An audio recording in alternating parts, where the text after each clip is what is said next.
Hi, everyone, and welcome to Scale Up Your Business. Week in and week out, I'm going to bring you the world's leading experts on business growth and entrepreneurial success. And as I always say, when I bring these amazing guests on the show, you are going to get a heap of value. How important is mindset in business? You are going to descend to the level of your preparation. I was so busy today. You were busy doing the wrong stuff. I will be of service to small business owners till my final breath. And the question is, can you get your brand everywhere? Be grateful, be brave, have faith, and show up. And welcome to Scale Up Your Business. Okay, hello everybody. Welcome to another live show of Scale Up Your Business. Another week, another amazing guest. So today I would like to welcome Lance Graulich. Have I pronounced it right, Lance? Perfect. Welcome to Scale Up Your Business, sir. Well, thank you, Nick. Thanks for having me. Now, before we do a bit of an intro to what you do, we've got to talk about the amazing shirt. Now, I think, are you actually in Las Vegas today? I am in Las Vegas today. Just got back from New York, but I'm in Las Vegas. So there you go. So everyone I know who's been to Vegas, I spent something like 13 consecutive years I traveled to Vegas for a conference called SEMA when I used to work in that sort of trade a long time ago. Everyone just dresses cool, man. And honestly, there's going to be more people wanting that shirt of yours, the glowing silver shirt, as opposed to what we're going to get into today. So we're going to have to kind of get them on track through our conversation. We'll have to add it to the Nick Bradley collection online.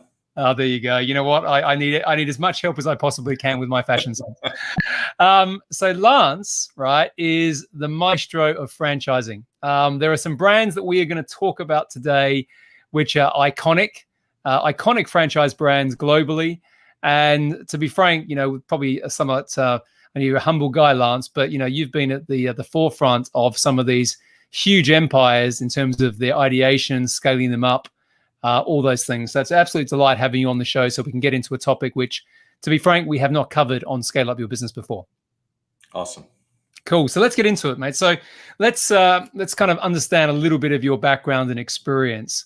So take us through your journey into what you do now and some of the brands that you've worked in. Or with. Nick, some of the great guests you've had in the past, we all start. Is this nature versus nurture? How do people become entrepreneurs? Why does everyone not have a real job, so to speak? And on my journey at a young age, I think my father determined that I was unemployable. And I think the reason he figured that out at an early age was both of my grandfathers were incredibly successful entrepreneurs. One of which, straight out of Poland, we couldn't quite understand, but he, understand anything he ever said, it seemed. But he built a supermarket empire throughout Brooklyn and Queens. And but nevertheless, I knew I wanted to be my own boss, but I also knew that I needed to get that real hands-on education. I started off in finance. Dad and his brother were on Wall Street. In fact, Dad was a CPA and followed his older brother on Wall Street, and Dad became a partner in the largest over-the-counter trading house on Wall Street in New York City, of course, in the financial district, Wall Street, and I followed him. Did that throughout the summers, straight out of college with my economics degree. And I realized within a short period of time, because I could do anything I wanted to do. We all know most people, wherever they grow up, they stay. And I didn't, and I chose to spread my wings, and I got involved with another family member who was quite successful in tech before anybody did that. He made his money in the 70s when analog phones became, when digital. I was going to say, what was tech in the 70s? I mean, well, there you go. Now you know. Analog phones went digital. He made a fortune, and he wanted to build $1 billion restaurant company. And he said, I heard you're bored on Wall Street. Come join me. I just bought a franchise called TGI Fridays, and I want to build that into a behemoth brand throughout the United States. I want to be the largest franchisee, and I want to see if I could build $1 billion restaurant company. Now, keep in mind, this is 1989. I was just out of college. So I helped him with that. And before you know it, 5 years later, through acquisitions, through new store openings, we got up to about $225 million a year. And in 89, that was a pretty good feat, given that a beer, a pint, was probably 250, not on happy hour in the old days. And what is it today in the US? Probably $5, $6, $7. Yeah, So it's about the same in pounds over here. And it's I mean, first let's just stop there for a second, just so otherwise you're going to kind of have all these amazing stories, and I'm going to forget where to come back in. But TGI Fridays, I've had many a wing and a beer there. It's a brand that's pretty much global, certainly in the UK as it is in the US. That's an amazing thing to have on the resume just to start off with. So I do want to kind of go back and sort of unpack a little bit of your experience in that scale up, let's call it. In a second, but just let's continue and then we'll jump back to that. Sure. So, well, first of all, with TGI Fridays, I know part of what we'll have to get into is, the trajectory of great brands. Why is TGI Fridays today not like it was back then?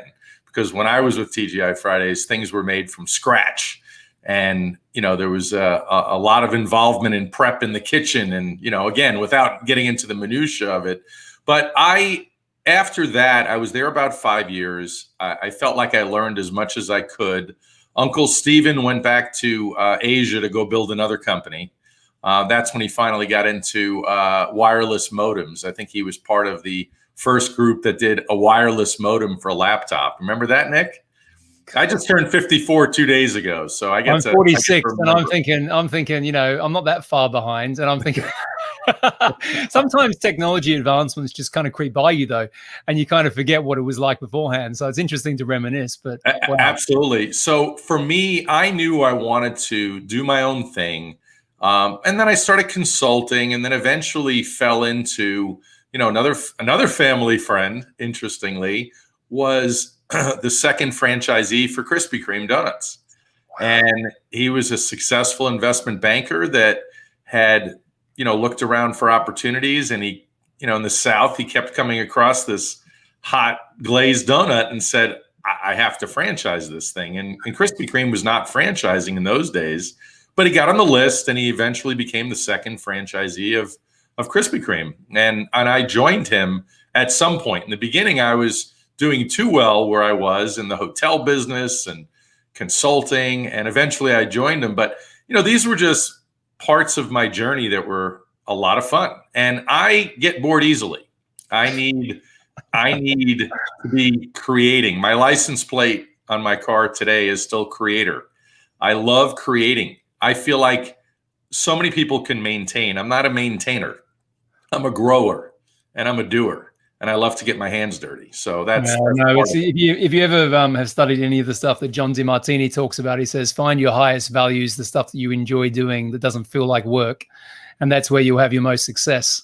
And to that exact point, I've run into countless people that are much older than me that have always told me the same thing. And some of this advice has been unsolicited. Never retire. Do exactly what you did, what you just said. Find your path and what you enjoy, and you'll never work a day in your life. And I will never retire. I love what I do. And, so true.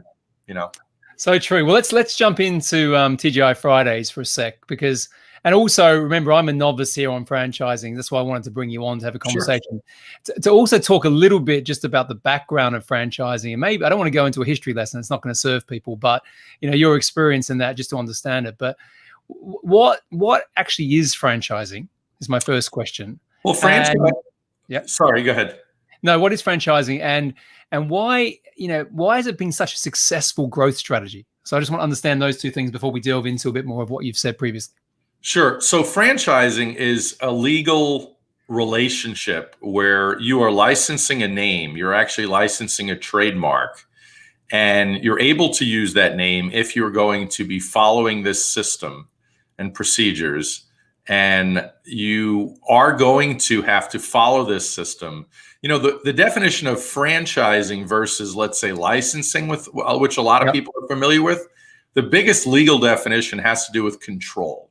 In franchising, there has to be a reasonable and actually a substantial amount of control exercised. For example, McDonald's, everybody seems to know McDonald's. If you become a McDonald's franchisee, they're going to approve everything. They're going to tell you where you're going to buy all your products from. They're going to tell you what the uniforms are. They're going to tell you exactly how to train your employees. So there's not much room for your opinion, if you will. I was going to ask, where's the room for creativity? Well, I suppose you can create, but it's different, isn't it? There is no room for creativity, but where you can get creative is on the human resources side of things. You can take the training system from McDonald's, and if you believe that some McDonald's maybe don't have the best service, in my opinion, and others do, and that's the difference, is which franchisee is all over it.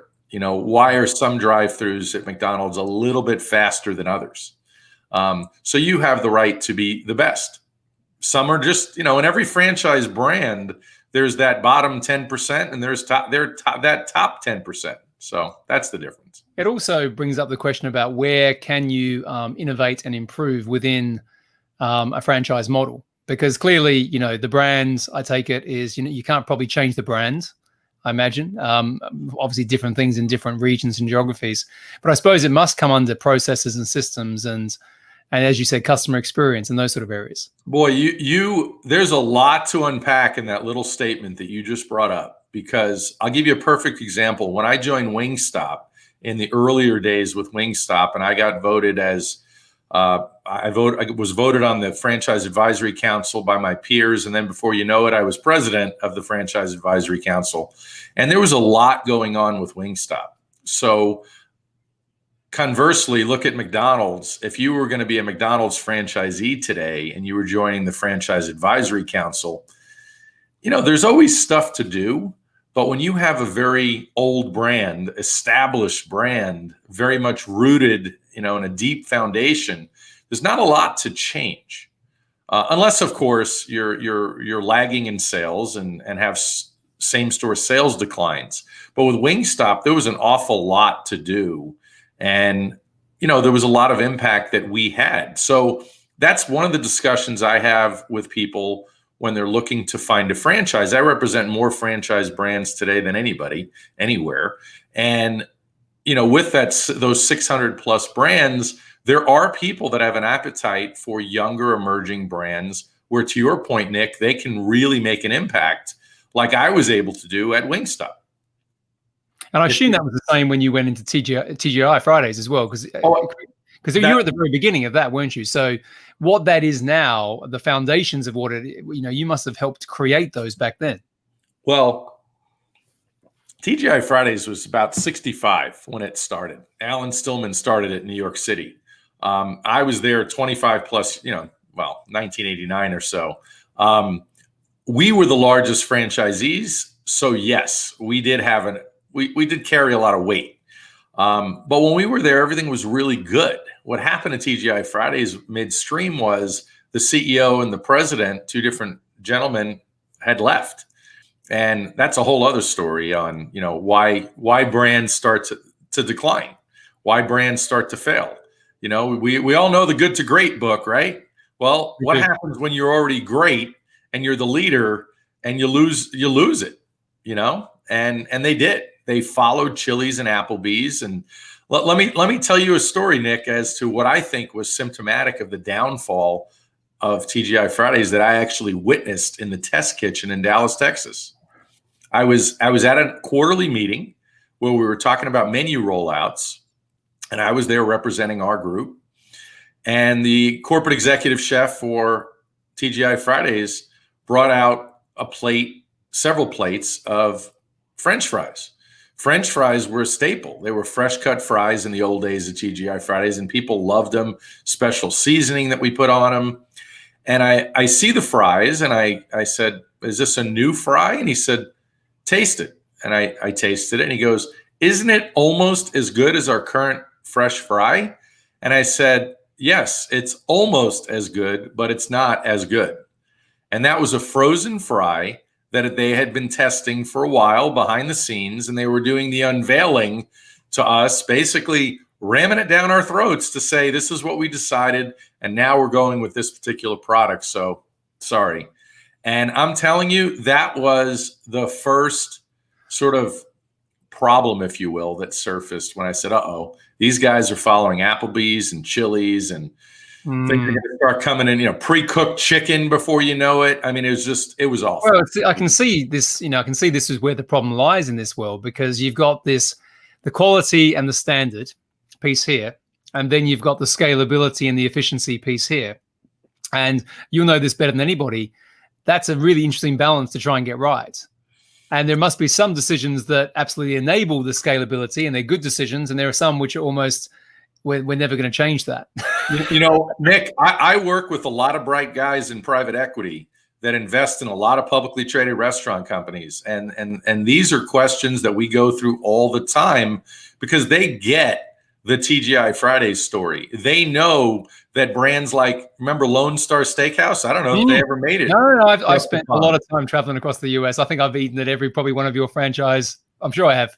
Well, good. But Lone Star Steakhouse, I want to say, had 30 quarters of same-store sales increases. And then the bottom fell out. And people were scratching their head as to why. Well, I could tell you a whole host of reasons why. They never should have made it that far, but they did. And then the bottom just completely fell out. And you're 100% right. It's about consistency. It's about quality. It's about the leadership. And, there are a lot of brands. Buffalo Wild Wings is another one. There's a lot of people that used to snicker about Buffalo Wild Wings food quality, but for many years they got away with it because they were unique in their space. They didn't have major competition. And even prior to the pandemic, of course, they had all kinds of issues, because there were people that were going towards fast casual, the wing stops of the world. They were ordering to go. They were ordering online. And that's when you miss, you jump the shark. You're missing it. You're missing a key move that you have to make. Why has Apple been so successful over the years? They've been able to forecast and understand what the consumer wants. Well, they're externally Wild Wings missed it. They're externally focused. They're looking at the market. They're looking at dynamics. And one of the things I talk about quite a lot, on this podcast and just through other commentary that I put out there, is the pace of change right now. Not just because we're recording this through COVID and there's a lot of disruption going on, but the pace of change just generally, societal impact, economic, digital, all of those things, means that you could have a great idea, and within 12 months, that idea could be obsolete because the market or your target customer has moved to something else. And a lot of people, they navel gaze, I think, is the traditional way of saying it, as opposed to, having an outside perspective. That's absolutely correct. And if we have time to talk about it, we talk about the environmental impact. I call it the environmental impact of COVID on brands that maybe were performing well prior to COVID. And while there's plenty that are having problems during COVID, there are others that really, like, I have a group that did face-to-face business networking type functions prior to COVID. And they created their own Zoom-like platform because they didn't like Zoom for online networking. They spent about $250,000 developing their own, and it's outrageously successful, and they're doing better than ever. Well, I mean, the classic example in the personal development space that we see is Tony Robbins did this. I know the numbers. He made $420 million on the relaunch of one of his events that he used to be capped at, I think it was 10,000 people in an event arena, because he invested all this money in this wall. If you've seen it, it's incredible. I've heard about it. It's amazing. I haven't actually participated in this, but I know a few people have. But 400 million, he wasn't making close to that beforehand. Right. Because he had something like 40,000 people could now participate. Incredible. It's amazing, isn't it? But that's really thinking about the opportunities that present themselves through change and through what could be considered disruption. But really powerful. Well, let's get into what I'd love to do. I'm going to ask you some questions, if I can, just about franchising and the opportunities that are around it. So if I'm an investor or if I'm someone who is thinking, well, should I start a business? Should I buy a business? Or should I invest in a franchise? What are some of the questions or considerations that I should be evaluating if I'm at that space right now? Yeah, well, first of all, I always tell people, I said, look, if you have a burning desire to create your own business and you feel like it's something that needs to be born, so to speak, go for it. Do it. If you're well capitalized and, go for it. However, the average person does not have a burning desire to create anything in particular. They've maybe invested quite a bit in Wall Street, or in the stock market, I should say, depending on where you are. quite a bit in real estate. And then after that, franchising seems to be the biggest thing going. And it is an unknown to so many people. The first question I ask investors is, are you looking to be active in a business like a franchise? Because believe it or not, Nick, we have quite a few businesses where you have to be an owner operator. Perfect example, Fast Signs. Amazing brand, been around forever, great performer, but you have to be there day to day as an owner operator. So that's part of the franchise agreement. That is. Wow, okay. You will have to be an owner operator for that particular brand. Now, there are some brands. I have quite a few home healthcare brands, which is an outrageously successful model, and it's projected to grow for the next 30 plus years. In fact, Nick, in the US, there's the majority of them that I have about 30 home healthcare brands. They're all owned by private equity groups because that's where the money is. So in that case, most of them are also an owner-operator model. However, some have realized in their business plan, there's quite a few investors. We could figure out how to create a semi-absentee owned model where a guy like Nick Bradley can buy a franchise, put a manager in place, and we'll allow that. But I do have quite a few that are executive level or completely absentee-owned businesses where people in the UK can invest. I have a commodity type system that people use their technology and created these water stations that you see everywhere, at least throughout the US. And I know people putting $1 million into this investment, and it's 100% absentee-owned and returning 18 to 20%. Plus, you have wonderful write-offs because you're buying equipment. Well, yeah, and also back to your point beforehand, sometimes people don't want to have to think or create too much. They want something turnkey. And as you know, Nick, though, there are people that can't be hands-off. They have to be involved. And then you have other people that say, no, I have too much going on. I need to be 100% hands-off. What do you got? And I have it all. So of your 600 or so brands, you've got a mix that have obviously different rules, operating models, etc., which can then fit, I suppose, the requirements of someone who's looking to get into this. Absolutely. I have a guy in Atlanta right now who is looking to get into a restaurant concept and was about to sign with one restaurant concept when a guy he met that knows me said, you got to call Lance first before you sign anything. And I told him, I said, look, the brand you're going to join is good. However, you want to be an absentee owner. That brand is not going to allow you to be an absentee owner no matter what they're telling you right now. And he goes, yeah, I'm feeling that pressure from them that I need to quit my main gig here, which gives me a lot of capital. And I said, look, I have restaurant brands that are completely 100% absentee owned, which means they put certain technology and systems in place to teach people. In fact, some of these restaurant brands, you'll be shocked.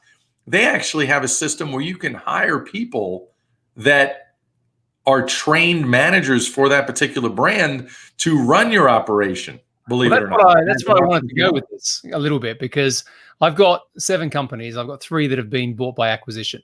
So I buy businesses, and then what I do is I put in I'm going to call it a management team, but I put in a general manager, basically. And therefore I can run those businesses strategically.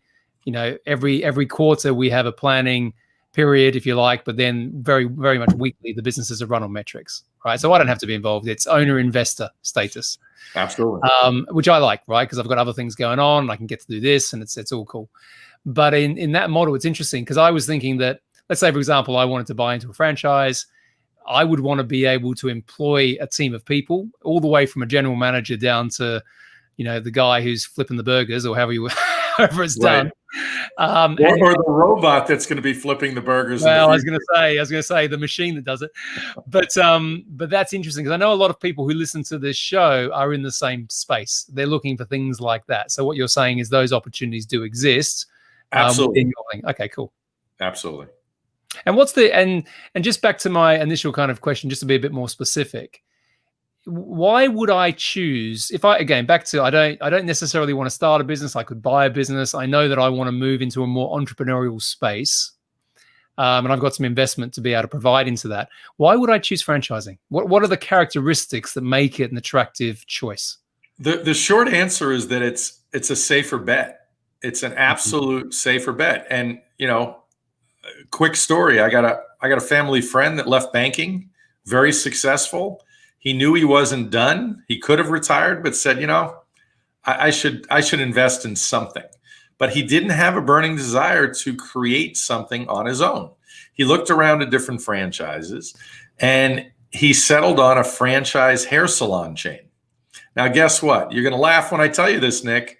You have some nice hair over there, right? This guy doesn't have any hair. In fact, he hasn't even needed a haircut since college, probably. So he's not even a customer. And he doesn't know how to cut hair, but he became an owner of franchise hair salons. Today, he has number 20 just opened. Number 20 just opened. He's been doing it 12 years. He invested, let's talk about real dollars, $155,000, $160,000 per location. He nets about $75,000 per location.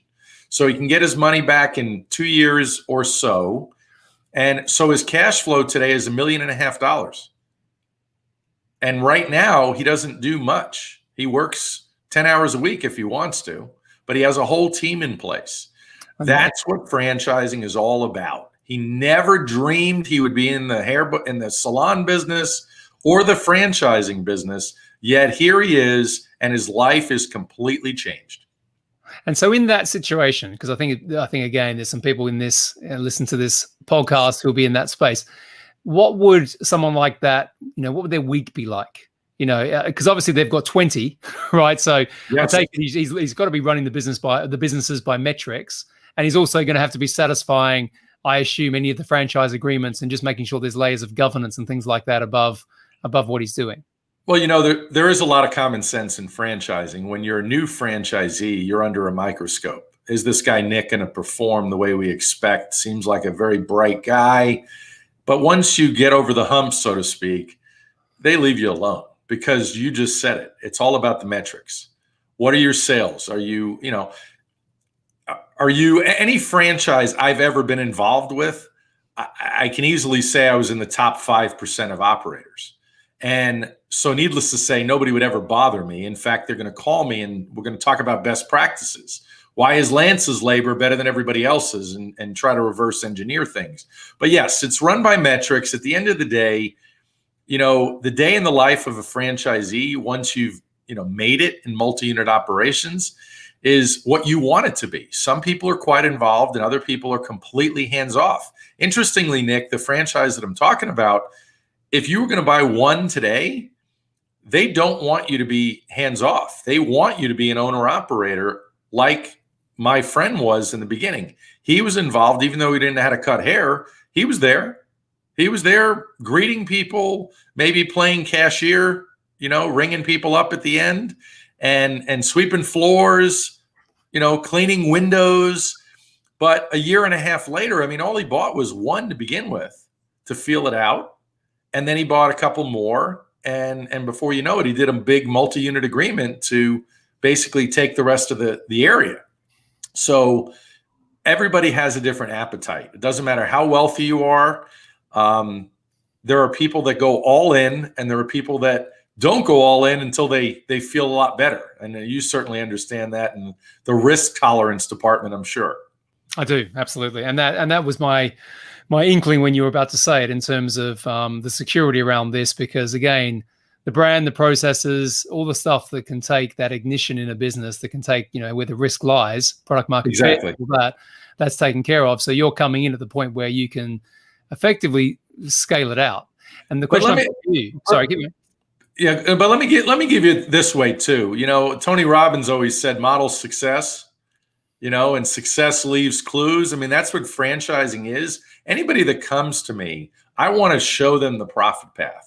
And every franchise brand needs to show their franchise disclosure document and present that to prospective franchisees. And there are financial representations in there. It might show margins, it might show sales, but the validation step at the last step before you choose a franchise model is you get an opportunity to call existing franchisees. They'll give you the phone numbers of the franchisees, and you'll be able to validate. So, Nick, tell me, as a new franchisee, I understand you net $75,000 per store. Another franchisee told me, and you start to understand that profit path. Where else could you do that? If you were starting your own business, it's all a pro forma. It's not reality. The levels. One of the things I talk about is predictability in business. And you're creating certainty and predictability just because, again, the model's proven, the processes are proven, you've got testimonials, the whole piece. I get it. Absolutely. So, question I've got for you, because you said beforehand you were in the top 5% of the franchises that you personally were involved in. What was it that you did which made you so effective as a franchise owner? You know what? I'm a detail guy, and I have always believed in understanding the layers to a business. There are some people, especially in the restaurant business, there are some people that maybe will produce great food and keep a clean operation, but they really are not focused on customer service. I can't tell you why, but my places always had the best customer service, the best staff. In fact, the first book I'm ever going to write is probably going to be on hiring for the hospitality industry, because people have always asked me, where do you get these people? And the reality is that I actually find them. I don't just put ads out there. I would imagine you create them as well. And by that, you might find some great people who've got the right attitude and aptitude to join you. But I'm sure there must be something you're doing around your leadership of them, which is making them show up in the way that they are. That's exactly right. As a matter of fact, a young lady on Facebook who used to work for me, I hired her when she was 14 years old. And she just became a physical therapist after all her schooling. She thanked me and tagged me on Facebook saying, if it wasn't for this boss that I had when I was 14, I wouldn't understand about working with the public. I wouldn't understand, work ethic, and the devil is in the details, so to speak. And she actually shouted out to me, why did I give a 14-year-old an opportunity? Because I saw something in her. And it doesn't have to be much, but it has to be that eye contact, that ethic, work ethic, that desire to do better and to better someone's, to better your life. And that's the sort of the wet clay that a sculptor can work with and turn people into an amazing employee. And she was one of them. She was one of the amazing young employees that I hired. And I didn't want to hire people with experience. I rather take a blank slate. Yeah, no, I think that advice is good advice for any business that's being built, to be frank, because a lot of the time, founders are looking for people who have got extreme amounts of expertise, but quite frankly, they don't fit the cultures, the values of the company. So I take it in something like this, it's even more important because you have to live those values. And sometimes those values, I suppose, are defined, but then it's your definition and your expression of those values, which is going to make the difference. Absolutely. The last part of the answer to your question is management by walking around. And that expression has been lost. But in the restaurant business, management by walking around is the most effective way. And my team was always taught that. I was in a restaurant the other day, and, when I was in New York, and the service was horrible. And I kept grabbing the manager and saying, I don't know, this was a nice steakhouse. And I said, I don't know where this server keeps going, but my mom needs an iced tea and we didn't get this. And that doesn't happen in my restaurants. And if it did, believe me, there'll be heck to pay for the staff for not doing what they're supposed to. Yeah. Every business needs a sequence of service. Every hospitality business needs a sequence of service. What exactly, you shoot for excellence and you fall short, and at least you have greatness. Okay. I see too many businesses, especially in fast food, that shoot for mediocrity and either hit it or fall short and are pathetic.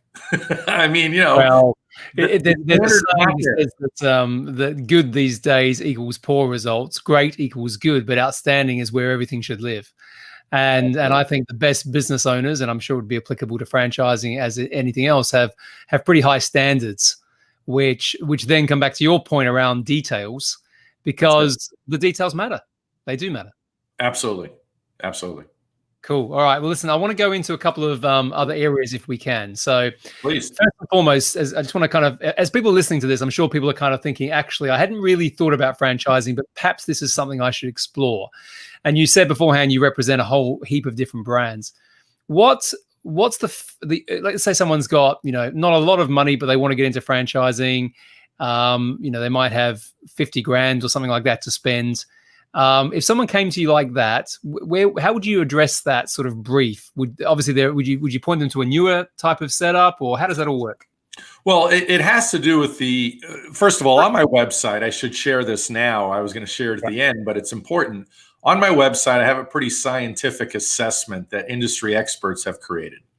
And that takes you about 15 minutes to fill out. And it leads me to understand what brands you are most compatible with based on your skill set, your mindset, and about 15 minutes to do it. It'll actually spit out brands specific to you based on the way you're answering these questions. And it's fairly accurate. However, the next part of that is what truly is your investment level. Now, some people call me and say, I want a brand that's $50,000. And I said, was that $50,000 cash you're investing?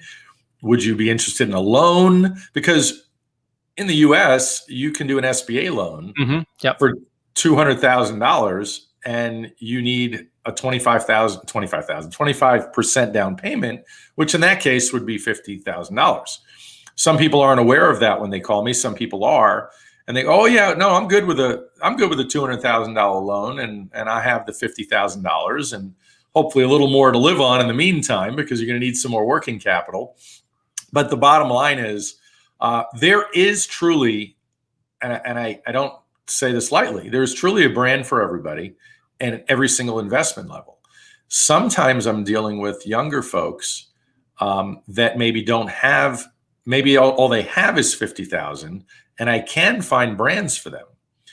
However, they could buy what I call a starter franchise. Maybe it's not their ideal franchise that they really wanted, but it's a brand that they can start with at the moment and, sell it in a few years. I'll tell you a story. I have a crime scene cleanup franchise.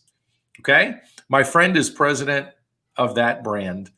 And he actually told me the story of a young guy. I think he was 25 when he started pursuing this brand, saying, I need to be a franchisee. And all I have is about $30,000. Well, the brand is $83,000. That's what their package is today. Back then, I think it was about 75. Long story short, this gentleman got money from his family members and he figured out how to put this together and he became a franchisee. I think it was about 5 years later, after working his tail off, he sold his franchise for over $1 million. And then he went on to do things that he really wanted to do. Wow. Those are stories I could tell you all day. This was just a young guy that, look, we all know that billionaires today are not the smartest people in the world. A lot of the smartest people in the world have never been an entrepreneur. Entrepreneurs are just persistent and take action. Yeah, and that's what franchising is perfect for, is those people that want to just like the young gentleman that didn't even have a college education, just saw a system that he loved, that he knew he could follow, and he went for it. And you made a point there about exiting as well. So is that the typical route? So if someone buys a franchise and then they build it up to a certain level, the way out is then to sell it. And how does that process work? Is there a certain amount of the actual franchise owner, as in the brand owner, who gets involved then at that stage? How does that all work? Great question. In every franchise agreement, there are rules on the exit.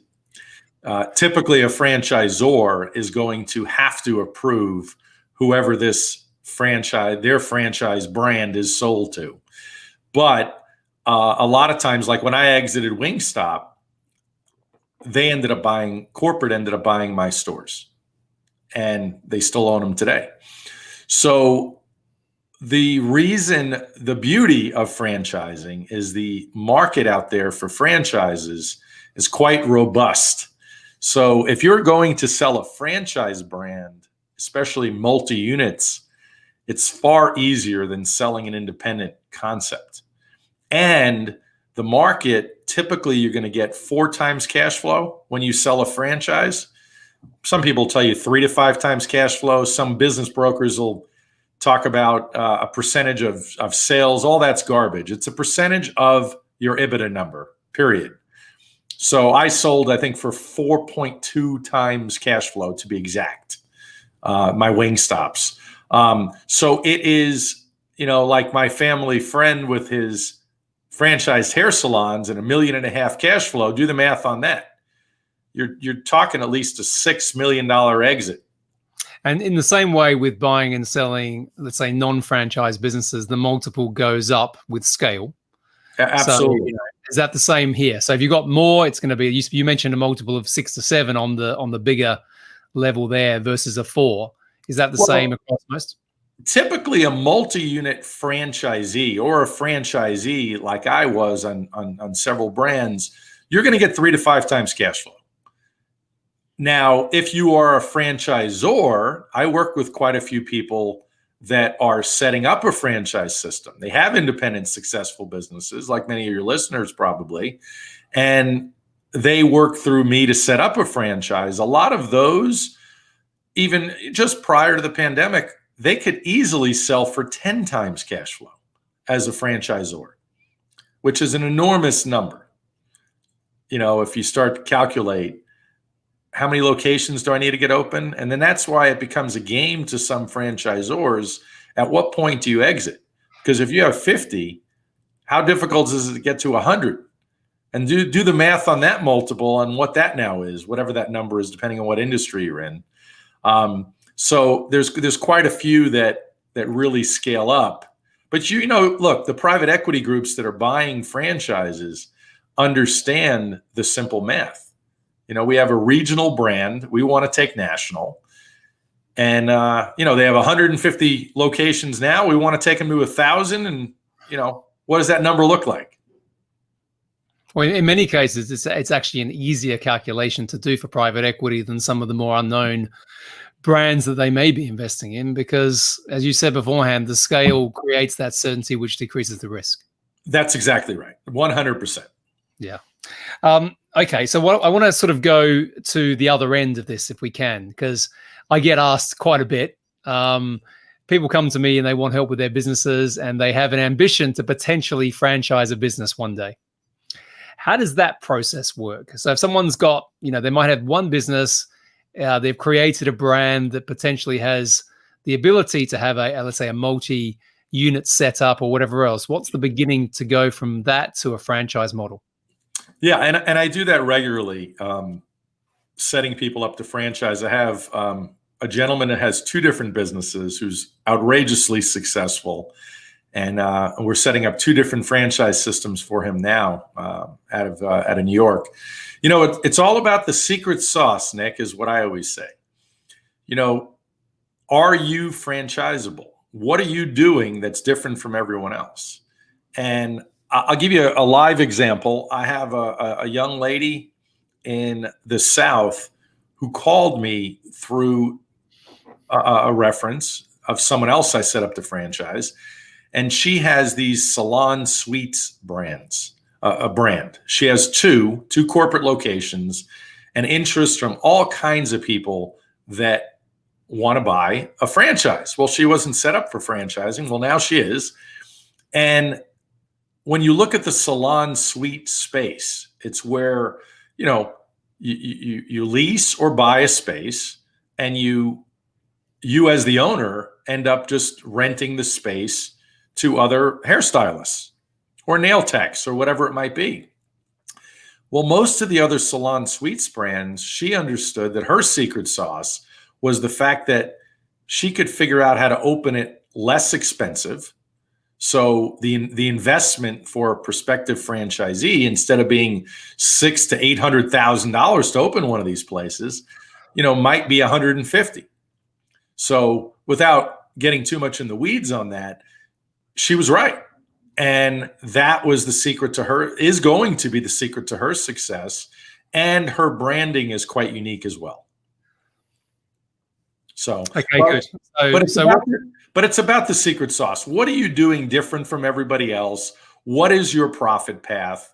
You don't have to divulge all of your numbers when you set up, but there's a legal process. You need a franchise disclosure document. You need a franchise agreement. You need a detailed operations manual, and you need support staff to help do this. Now, some of the founders I work with do this all themselves, and others don't. Others hire a complete team to do it all. But you can, for anyone who's interested in that, you can provide a service through what you do, which can take a brand that's unique, let's say memorable, remarkable, and create maybe some of the processes around that can potentially make it franchisable. Absolutely, 100%. Absolutely, yeah. That's a word. And okay, good. That's all right, because there's some restaurants I'm in the process of looking to acquire in Florida, which we want to franchise. So we'll have a secondary conversation if that deal gets closed in the next few weeks. Awesome. Well, listen, Lance, it's been great having you on. I mean, have we missed anything here? Because I wanted to, when I was preparing to speak to you, I wanted to talk about the opportunity for an entrepreneur or someone who wants to be more entrepreneurial is probably a better way of saying that. I wanted to cover the dynamics and the value behind franchising versus other options someone should be considering. I wanted to talk about how these things are valued and how you create scale, which we've covered. And I also wanted to talk about, people who have brands that they may want to turn into franchises at some point, which we've covered. Have we missed anything? I think we covered it pretty well for round one. We definitely need a round two. But no, look, there's so many misconceptions about franchising. Big investors out there sometimes tend to think, I don't want to be controlled. I don't want to jump into someone else's system. But the reality is franchises have the potential to make a lot of money with very little headache. And I think the first step always is for people just to reach out to me. I love jumping on great podcasts like yours because I get all kinds of people that reach out. Just yesterday, I was on the phone with 3 different people that saw me on another recent podcast. And, one of them was a business owner and he wants to franchise. And the other gentlemen were looking at becoming franchisees. So my services are free to discuss franchising, anything about franchising to start with. And I'm happy to help anybody. That's awesome. No, listen, I was excited to have you on, Lance, because I said this is a topic that's been on my mind, 120 episodes into Scale Up Your Podcast. But we've never, to be frank, I've never actually met anyone who's so focused and passionate about the subject as you are. So when you were introduced, I thought this is the guy. Finally, yes. When someone asks about franchising, I can just point them to this episode and we're all good. Awesome. So listen, how you mentioned beforehand, people can obviously take that assessment when they go to your website, which sounds amazing. Where else can people reach you, Lance? That's it. Just go to the website, ionfranchising.com, ionfranchising.com. My social media links are up there as well. Great. And if they want to buy one of those fantastic Las Vegas silver shirts, just go to the resources section. No, I had to have some fun with that to finish off with, Lance. Love it. Thanks, Nick. All right. Thanks for coming on the show, mate. Very much appreciated. Thank you for having me.